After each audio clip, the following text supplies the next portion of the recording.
Hello and welcome to Insights with Thomas Caldwell on October the 27th, 2022. Tom, let's talk about the U.S. elections. They are coming up because it's November 8th, which is about 10 days away. Yeah, it's interesting. The polls have been flipping and flopping right up until this election time.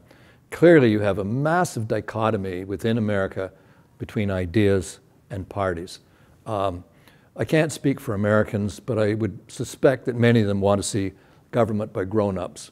There's so much insanity out there, so many ideologues forcing their views down other people's throats. It's almost as if everybody wants a relief from it. It's possibly the ripple effect from President Trump that you still have extremes going on all over the place. I think many in America would like to see a whole new cast of characters, but we're not going to get there for a little while. And not to be too arrogant about it, but we in Canada also need government by grown-ups at some point in time. So it'll be really interesting because you have two competing visions of what America should look like and what it should do.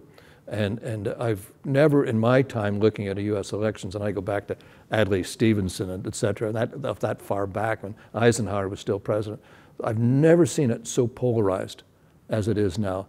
And it's dangerously polarized because sooner or later people get frustrated and can act violently type of thing. So we're seeing quite a watershed in America at the present time. So it'll be interesting to see. I have my preference, but what do I know? My guess is as bad as anyone else's.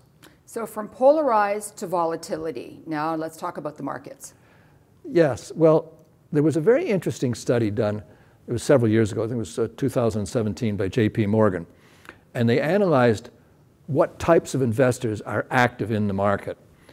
And the number they came out with was only 10% of investors are really digging into the companies, looking at really strong fundamentals of the volume, that is, not of the investment, but of the volumes, are really looking at companies, trying to buy good companies, good dividends, growing, looking at managements.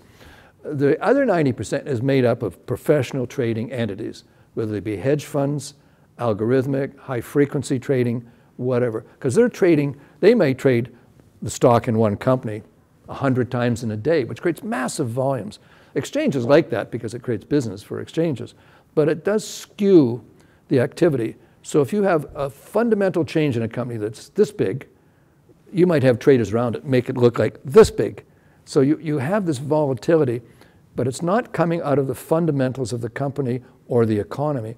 It's coming out of these trading entities that dominate the volumes on exchanges.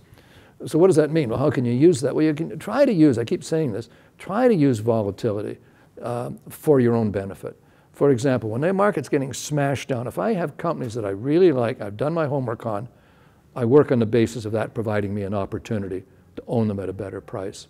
Because eventually the fundamentals come to be. They tend to dominate. You can have all this wobble factor in prices all over the place, but eventually reality takes hold. I always keep joking, the nice part about reality is if you don't seek it, stick around, it'll be coming. Thank you for your insights, Tom. Okay. And thank you all for watching. Bye for now.